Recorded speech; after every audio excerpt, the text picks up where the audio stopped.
Hey, welcome to the Daily Narrative. This is Jeff, your host for the day. This is a brand new live stream, so hopefully you guys are going to enjoy. This is our first live stream here on the Daily Narrative. We started this channel about 2 years ago, and we got super busy with our crypto channel, but wanted to test this out and start doing some live streams here with the Daily Narrative. Today, we are going to get into a lot of amazing topic. We've got Warren Davidson talking about repeal the 16th. Tom Emmer talking about a brand new day is coming. We have the GOP Financial Committee, the Dream Team. We're going to talk about who the Dream Team is. Eric Swalwell, what is that guy up to? Michael Steele and Rep Thomas Massey. There's a lot of commentary that we want to get into and review for the day. So if you are ready to kick this off, I think I'm ready to kick this thing off. So let's go.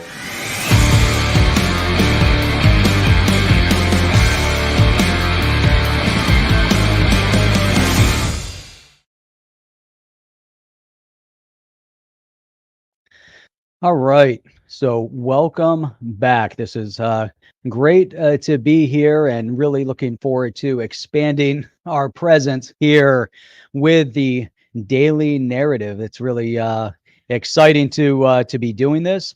I think it is going to really grow, and we're going to bring some real tremendous information out to the people. So just want to make sure that we are getting everything on track the way we want it to be.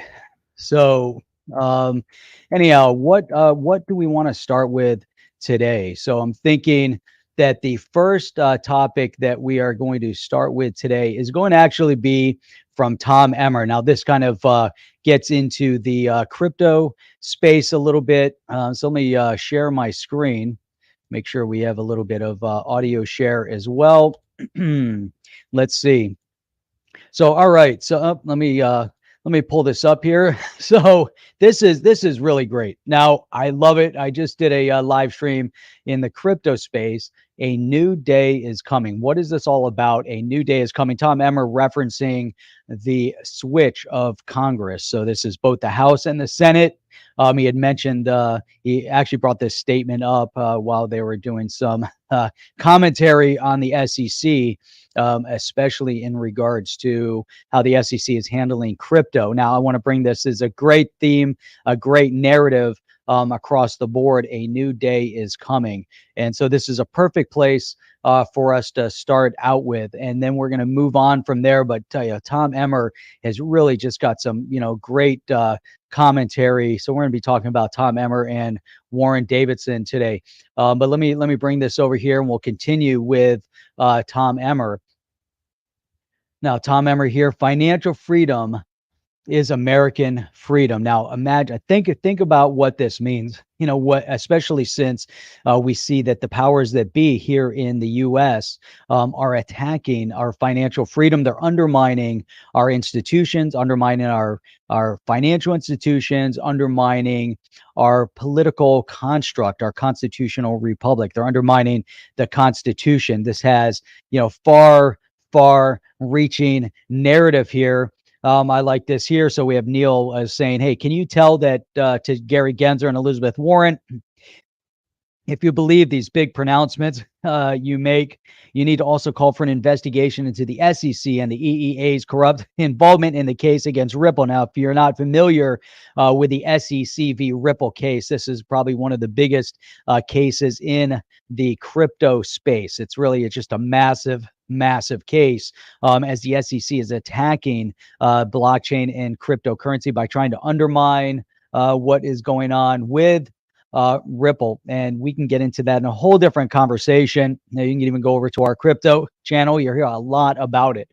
Seth Jason says, this is the kind of American freedom Tom is foisting on you. The entire point is to convince you it's too complicated for you to understand, but it's not. It's nonsense, exactly as you suspect, and it's run by people like this.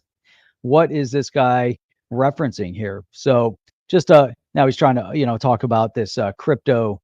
But anyhow, this is the commentary that you get in the political space. But free financial freedom is American freedom, and a new day is coming. These are two really, really critical statements from Congressman Tom Emmer. And now let's dig down a little bit deeper into some of the things that Tom Emmer is referencing. Now, why is this financial freedom American freedom? Well, here you go. Today, Tom Emmer, this is that yesterday?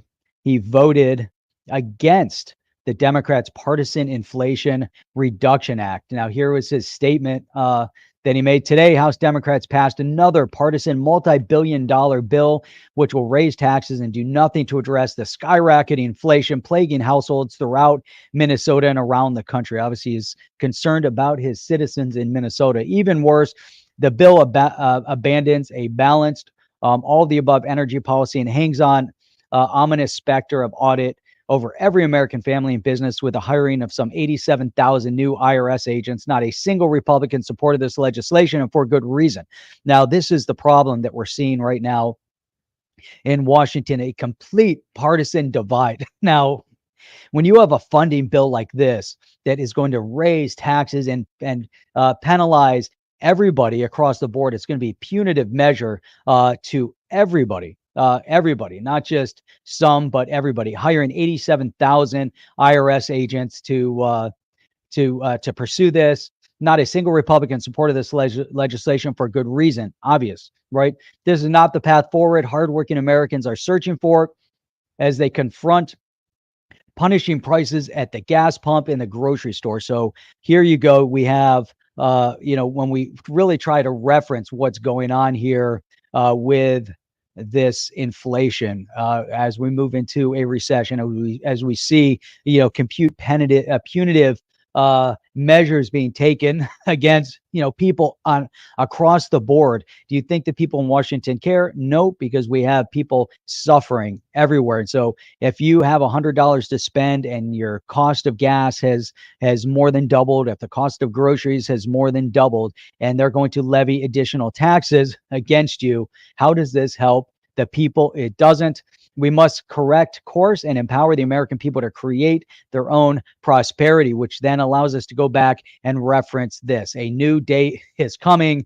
Financial freedom is American freedom, and you do not support these punitive measures that are being levied against people across this country. So here you go, Lewis, to Rep Tomer. The price of EVs is a favorite gripe. So yeah, he voted against the bill. Now, electric vehicles are way too expensive, but not only that, they try to claim that electric vehicles are actually better for the environment when in fact the mining of the lithium and the disposal of these batteries, the destructive nature that this will have across the board is mind-numbing, right? But just because it's their technology, it makes it the right technology, but it isn't. So not only are EV vehicles expensive, but they are extremely punishing to the environment. Does anybody care what's happening in the countries where they're actually mining the lithium that goes into these batteries? They don't care about the environment there. They don't care about the labor there. They don't care about what is happening to the people on the ground. They just want their power because it fits into their political narrative. Now, beyond that, so we can think about the political narrative, but we can also think about what that means here in the US. So imagine that everybody switched over to electric vehicles tomorrow. The power grids will not be able to support the quantity of electric vehicles that they want to have on the roads. Now they're too expensive. So what do they want to do? They want to figure out how to vote to make them cheaper. You cannot vote to make a product cheaper unless you're dropping taxes, or you're making, giving the corporations that are building them some sort of incentive, but they're still not going to be cheap enough. They're not going to be in the 20s or 30,000s. Now, at the same time, what are we seeing? What are we witnessing? We're witnessing vehicles coming out of dealerships with $20 to $30,000 in premiums added to these vehicles, mainly because of the shortages. So we have shortages across the board. Now, all of a sudden, they think that there's going to be this surplus of electric vehicles out on, in the market for people to buy. And so, so how are you going to get how do you create demand, or how do you decrease prices when you create demand? If there's demand for the product and demand goes up, they're going to start building these cars to fit all of the demand, and they're going to want to hit all the different market segments. The objective isn't always just to hit the wealthiest market segment, but it happens organically based on people wanting the vehicle. Right now, people don't want electric vehicles, and it doesn't matter what you do. You can't force feed people these electric vehicles, especially since the technology still isn't where it needs to be to make that happen. So this is just crazy. David says, well done. The bill sounds like another wave of unnecessary and very costly red tape, which is exactly what it is. So this idea that they're somehow in this bill, they're going to decrease the cost of electric vehicles and somehow magically wave their magic wand and make everybody want them is crazy. Well done. The bill sounds like another wave of unnecessary and very costly red tape. When you put it like that, I wish they'd write a bill to really reduce government expenditure instead of policing we the people, not just policing you the people. It's really how punitive it is as they're coming after us. Now, like here it says, of course you did. When was the last time you voted? Yes, we are voting you out. Nice. This is the insanity of the people on the other side. All right. So people on the left, they, of course he voted against it because it doesn't support the American people. It doesn't support what's going to be good. But these people on the left are so brainwashed that they actually don't realize when something positive is being done. And of course, they're going to single out the fake news, the fake media, the fake raids and attacks on Donald Trump's Mar-a-Lago. So, this is just insane, but thank God for Tom Emmer. Thank God, his statements, financial freedom, American freedom. He's fighting for crypto. He's fighting for the American people. He's fighting for what's right. A new day is coming. Tom Emmer is on the forefront of everything great that is happening right now. And thank God we have representatives like him in Congress. Now, this one I thought is also very poignant. This one comes from Congressman Warren Davidson. Super outspoken across the board. He says the IRS already has 4,600 armed agents with more than 5 million rounds of ammunition.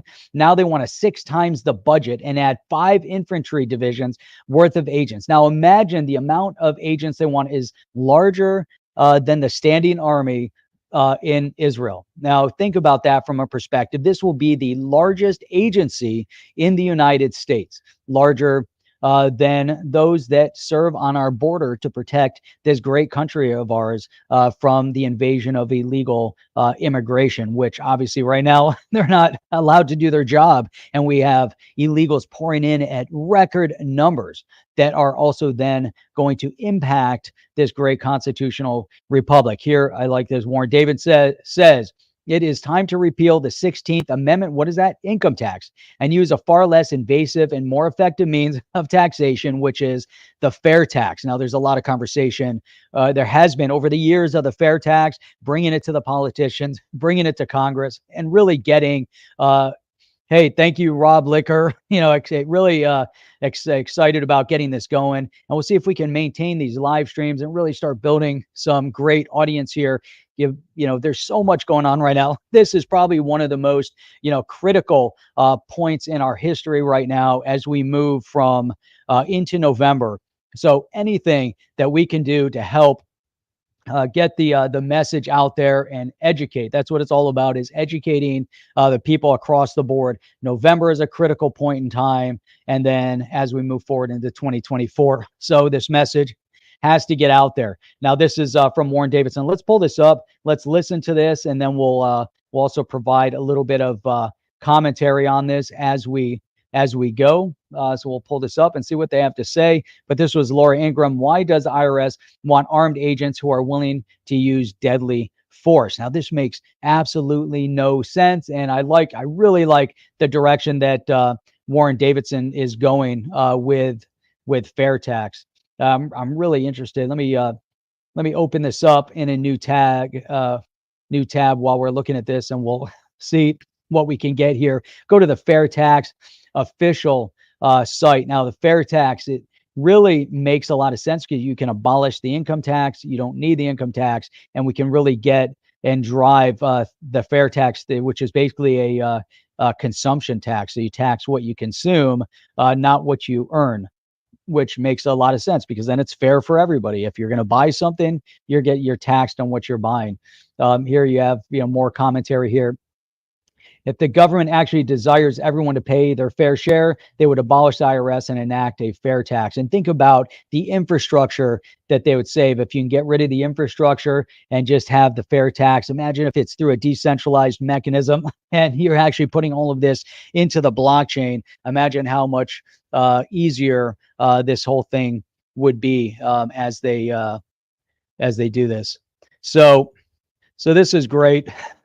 Let's watch this. Let's pull this up. Let's see if we have a little bit of volume. Oh, there we go. We got good volume. Let's go full screen with this and let's see what we have to say. Here's the other requirement. Be willing to use deadly force if necessary. Joining me now is Kentucky Congressman Thomas Massie of the Judiciary Committee. Congressman, the press is trying to spin this. The Biden administration's narrative is horrible. This has completely backfired on them this week. But I get the sense. Man, imagine what's going on right now. Raid on Mar-a-Lago, right? And we know, how do we trust anything that they say at this point, where we know they faked their dossier? The Russia hoax that went on and on and on for 5 years. And now, we see what they did to Mar-a-Lago. We see them going after their political opponents, but we also see them coming after the American public. And this is where we have a departure from reality, because what they've created here is a banana republic. Now, if we have the president of El Salvador commenting on the events that took place this past Monday at Mar-a-Lago, and he basically said that had he done the same thing to his political opponent, the American government would have reacted extremely punitive against him. They would have probably tried to oust him from office. They would have put embargoes. Who knows what they would have done to him, to the president of El Salvador directly. But yet here it is happening in the U.S. Now, this isn't just the microcosm of what's happening in the U.S. This is a reflection on a global scale. Now, we have this dunce that is currently occupying the White House that dodders around. He obviously has dementia. He obviously had dementia before this all started. And now the media is coming out and they're saying that Americans are concerned about his mental state. Well, we were concerned about his mental state before. Now, if you contemplate what they are doing. Now, the direction that we're moving in right now is the exact direction that we've seen other countries fall into. Venezuela is a perfect example, the way they completely reconstructed or deconstructed Venezuelan society. And we're seeing the same type of banana republic tactics here in the U.S. Now, one of those tactics is, how do you get more money out of the hands of the people? Because there's three key pillars that they want to attack the public on. One is health, right? We had the healthcare scare, and they really try to control us from a health perspective. So they control our healthcare. They attacked us on a level that I don't think we've seen before in history. They buried the truth and they attacked anybody that had an opposing opinion. So number one is healthcare.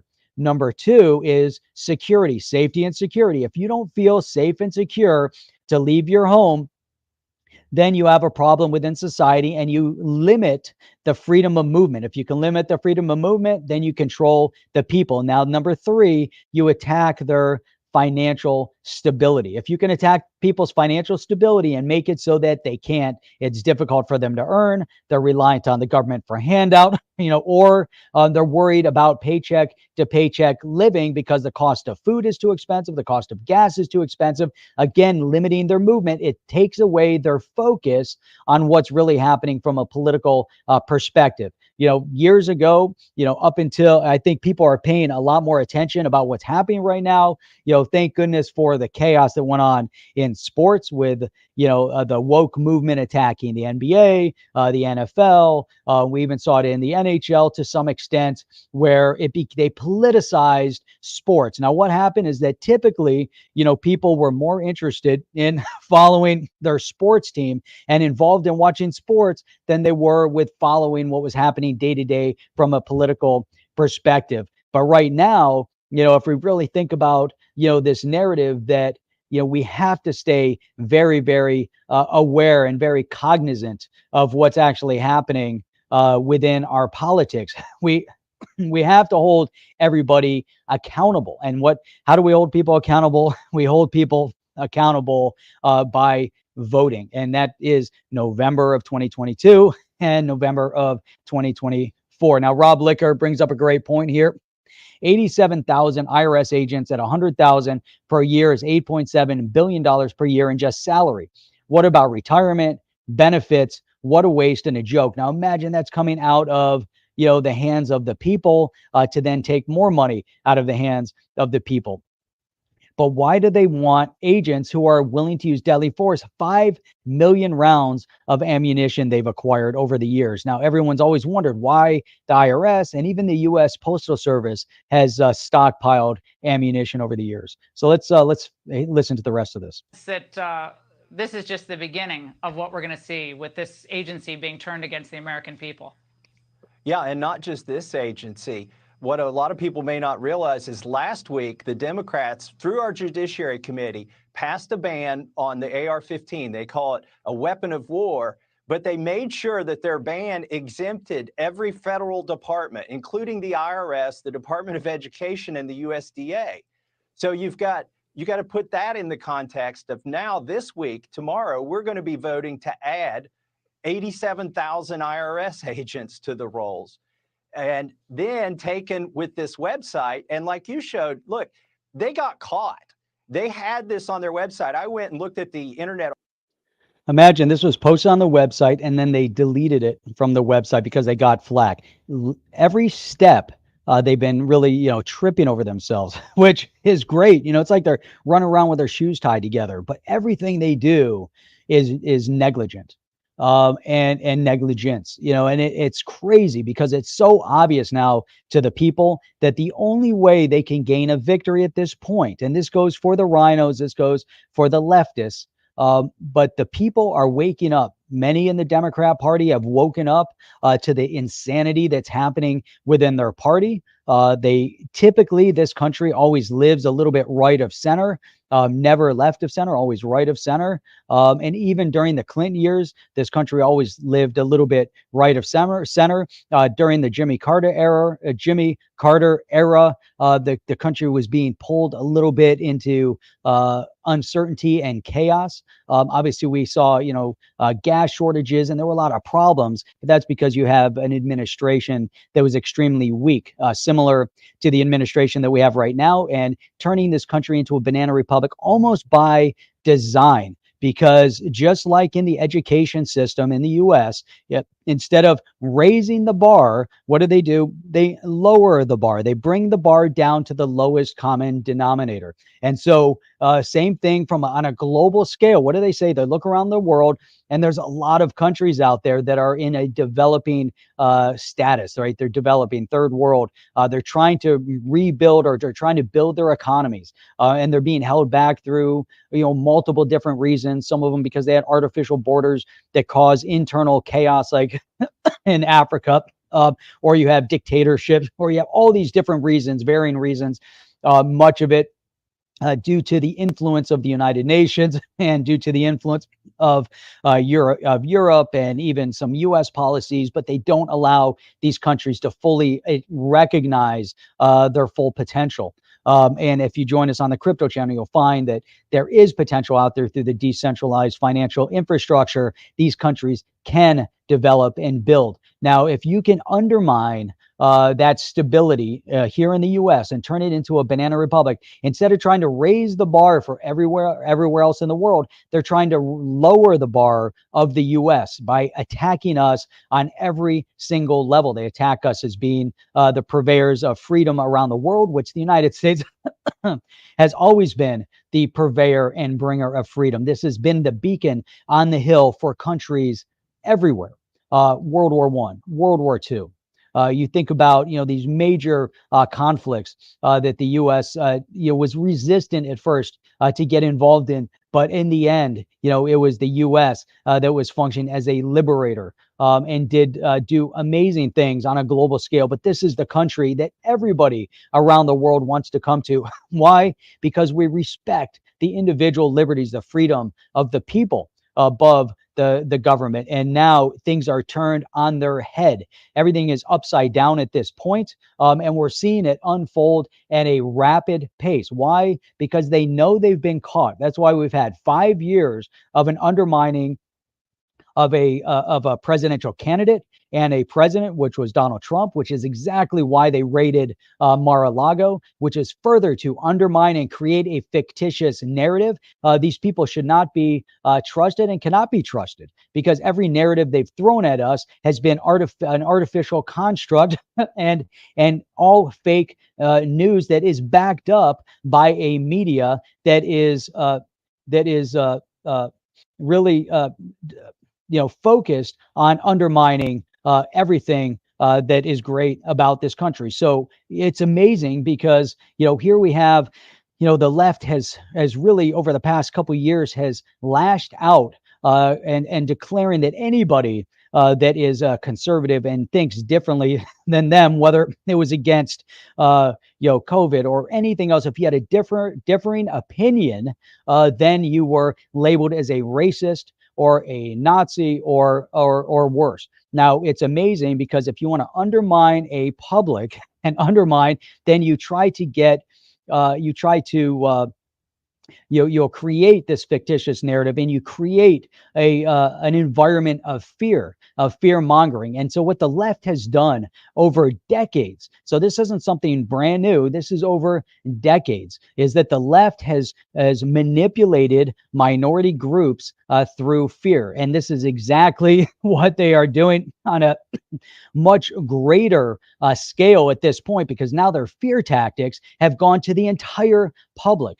But the people are waking up in mass to these tactics. So if you think about how the Democrat Party has undermined the Black community, the Jewish community, the Hispanic community, and the mechanisms that they have done it are based on an ideology that itself is racist in nature. And so the way that the left has undermined individual liberties, and using this fear mongering. So within the Black community, the focus on fear mongering of slavery, and that the Republicans are against freedom and want to bring people back to slavery, and the way the left has undermined the Jewish community by levying the fear of the Holocaust and making statements that the Republicans are anti-Semitic and want to return them to an environment of Holocaust environment that the Republicans are anti-Semitic. And it's exactly the opposite, because those that are creating the fear mongering are those that actually hold those beliefs deeply.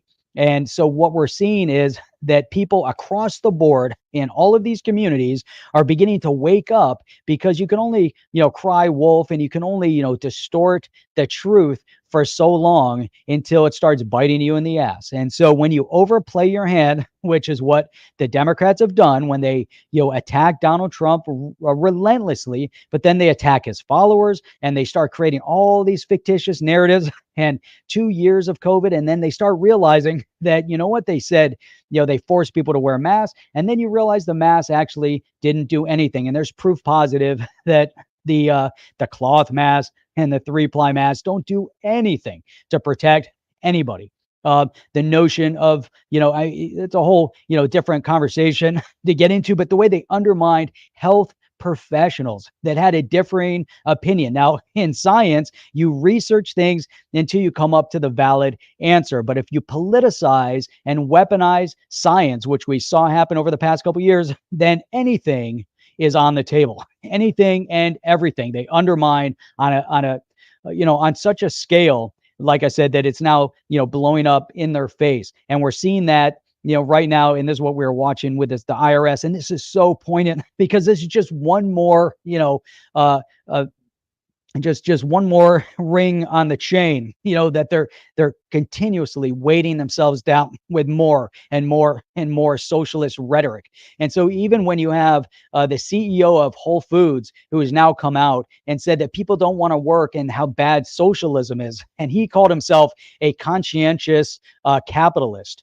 This was the CEO of Whole Foods. And so when we see his departure from the left to say you guys have gone into socialism, because even the CEO of Whole Foods, even though I mean, he had his own health programs, he did all these things within his corporation, and then you see exactly how the left is trying to even undermine Whole Foods as a corporation. Whole Foods that was built to be both a place to get good food and also to make money. And they elevated the price. Since Amazon bought it out, things have changed significantly. But even Jeff Bezos has woken up to the insanity. Elon Musk has woken up to the insanity. We have large CEOs that have otherwise, people would think that they're more center left, have really turned out to be center right. And they're even moving further and further to the right. And the reason that is a response, a direct response to the overreach and the overzealousness of how these government officials have played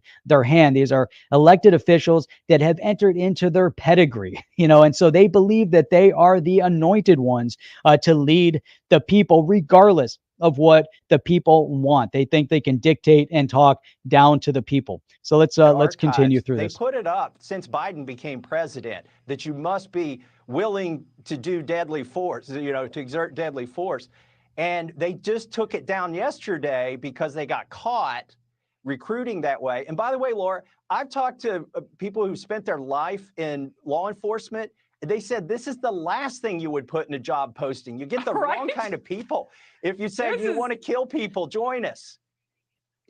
And this is amazing. I mean, even going into, you talk to soldiers and they go into war. This is the last thing. Even though you're trained to use deadly force, this is the last thing that you want to do. The fact that they wrote up a job post that told people that are looking for people willing to do it, it tells me that they're looking for foot soldiers. Just like they employed BLM, just like they employed Antifa, which were, anarchist organizations. And now we're actually seeing that many of these organizations are actually built on, fraud and, and money laundering and all sorts of other things that everybody already knew about. But they utilize these groups, these organizations, just as you'll see other fascist totalitarian dictatorships have done in other countries. We saw it in Venezuela with Hugo Chavez, that they utilize these third-party groups as their foot soldiers. Again, they attack people on their public safety. If you cannot move around freely, then you're undermining civil society. And this is the deconstruction of civil society. And this is exactly, what they're focused on doing. They want to bring about a deconstruction of civil society. So you attack public safety, you make it less safe. So they want to disarm civilians because they know criminals are going to be armed regardless. Then you only have the police that have weapons. And then you also have agents like what they're talking about that are willing to use deadly force. And to what extent? And so why are they creating these armies, these foot soldiers? Now, again, when you're talking about an IRS, this is the collection agency for taxes. Now, again, obviously there are people out there that, don't pay taxes at all or trying to circumvent, or there's issues, but you don't need 87,000 foot soldiers out there that are armed and ready to use deadly force. This doesn't send the right message. This undermines civil society. It undermines our constitutional republic. It undermines our constitution. It undermines our civil liberties. It undermines everything. This is why Warren Davidson did bring up, and Let me get out of this. And that's why Warren Davidson is talking about the fair tax. Why? Because the fair tax is actually, critical. The fair tax is important because if you can repeal the 16th Amendment, which takes away income tax, right? And we get into the fair tax. Now, this is again typically based on consumption. And so, if you want to have it fair for everybody, well, you then tax what people consume versus their income. So, if you need to save money, you don't consume anything. Guess what? You pay a small amount of taxes, and that's why it's so critical. We look at with Warren Davidson, bringing this up. Now we have 4,600 armed agents and they want more. So we have 4,600 with 5 million rounds. that's a significant amount of ammunition. And now they want 87,000. Now, someone did bring up, and to be fair, on the IRS side, if they have to hire people for IT, we know that their systems are antiquated. We know their computer infrastructure is antiquated. Maybe they need to move into the blockchain. Maybe they need to build and design and run it, and they need people for that. But at the same time, they're invading Mar-a-Lago. They're attacking President Trump. They're attacking our civil liberties. They attacked us on healthcare. They've lied to us. They've distorted reality. They put a president in that had dementia when they placed him there. We have basically we're bordering on treasonous behavior from the president's wife to many others within his circle of influence. And we've seen corruption, and we've seen lying, and we've seen cheating, and we've seen stealing, and they don't hold them accountable. Yet, we see, so all these things, this whole narrative has been unfolding, and here we sit, with what's going on here. So it's kind of crazy, and it's just really, really amazing.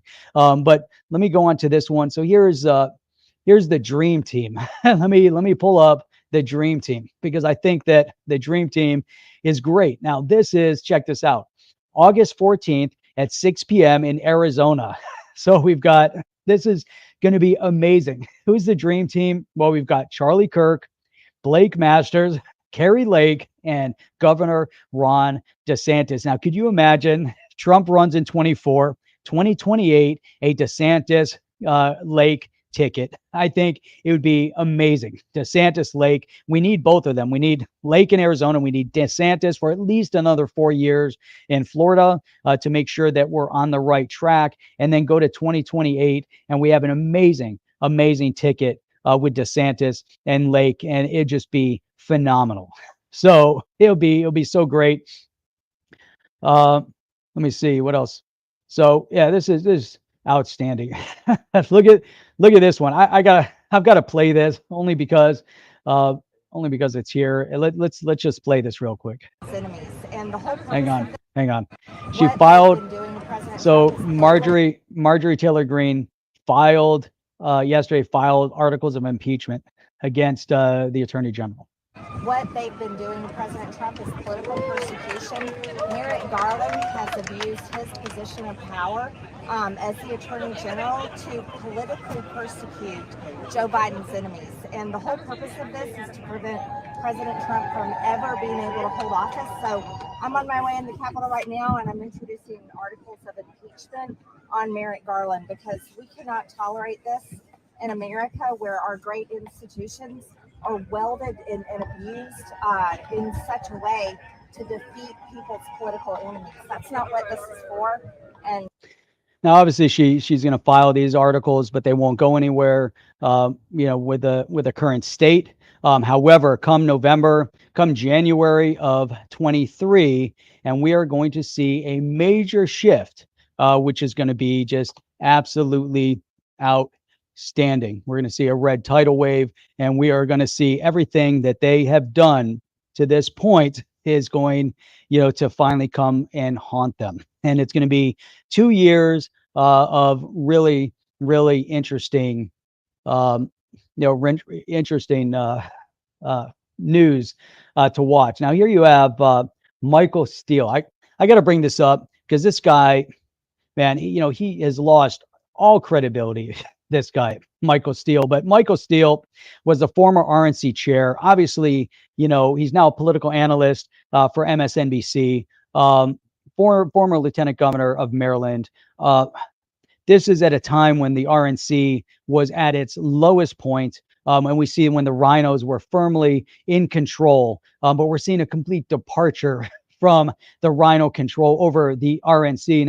Now we're seeing this is just crazy. Instead of coming out and actually, trying to figure out this narrative and saying, you know what, the way they did this was not right. They did it incorrectly. The FBI is losing face. They have now undermined the tradition of the FBI. We've seen this on multiple levels now, and this has been going on for too many years, and the fake dossiers and the Russia hoax. So instead of coming out and saying something like this, now again, this is the former chair of the RNC.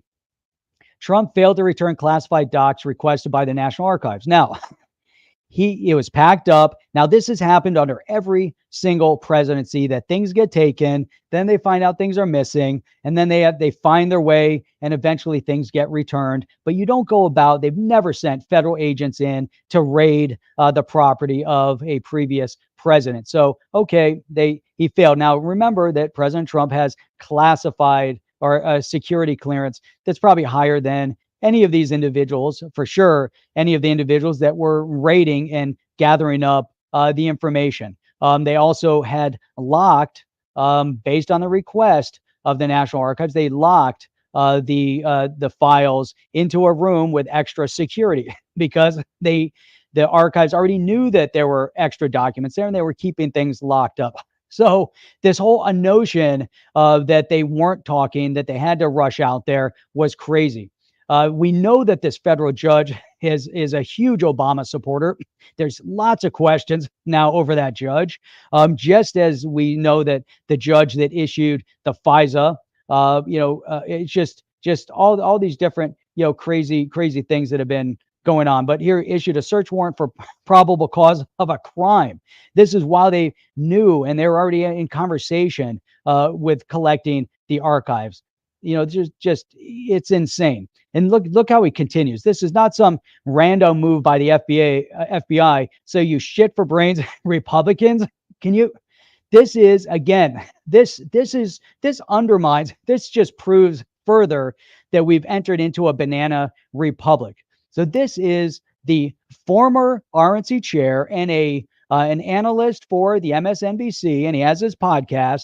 Now he can say whatever he wants on Twitter. He can do whatever he wants as a public individual. But again, as a former chair of the RNC, he should have some decorum, some respect for himself, some respect for Republicans, some respect for Americans at large. And to say this is not some rando move. Now he knows that there's been all sorts of issues, over Trump for the past 5 years with falsified information to do in-depth,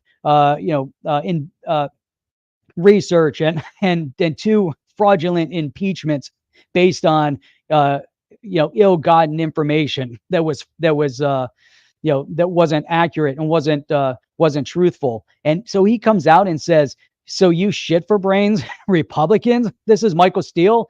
It's crazy. If there's a chair of the RNC, the chair of the RNC right now should demand that he removes the fact that he was a former RNC chair, from his titles. This is disgusting, for him to come out and say something like this. And it's just uncalled for, because they're calling for the defunding of the FBI. This is after years of Democrats on a broad scale calling for the defunding of police, backing up the release of criminals from prison, during all the riots and covering up the riots, and the media covering up the riots, and the billions of dollars in destruction, property that was destroyed, the multiple, I don't know how many police officers were injured in all of these different riots, on a large scale. People, potentially blinded with laser pointers and who knows what thrown at them. There were, at least, a couple hundred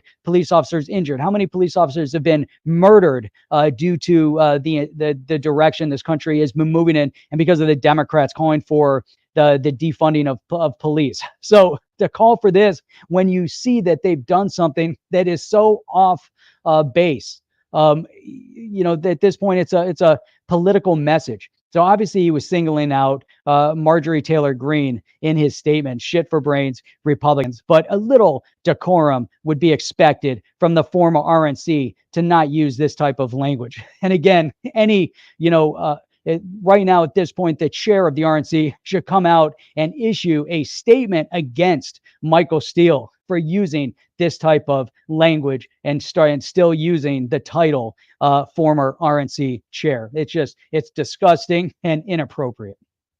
Just really, really horrible. You know, so, and it's amazing to me too, because anybody that uses the Ukraine flag within their Twitter always seems to be way over there somewhere on the left. If you put the Ukraine flag always over on the left, I don't know why, but it always just seems that way. I don't know why. It's just crazy. They're just so like it's a document dispute. Some former presidents have taken things from the White House upon leaving. They didn't get raided by the FBI. This is so unbelievable. We're now a third world hellhole, and that's exactly what we are. We're a laughing stock. We're a banana republic at this point, and it's completely, completely uncalled for with what we're seeing right now. So anyhow, that was my take on a lot of these great topics. This was our first live stream here on the Daily Narrative. I believe we'll be bringing this. I really want to bring this live stream at least once a week. I would say once a week to everybody. I think this is just a great way for us to learn. Again, we have two 2 short months until November's election, or 2.5 short months until the elections in November. This is by far the most critical election of our lifetimes. Going into 22, we see a major wave coming. We're going to right the ship. And as Tom Emmer succinctly said, a new day is coming, and we are looking forward to that new day. So join us again here on the Daily Narrative for the next one. I'm going to play our intro as the outro, and I'll check you guys out on the next one.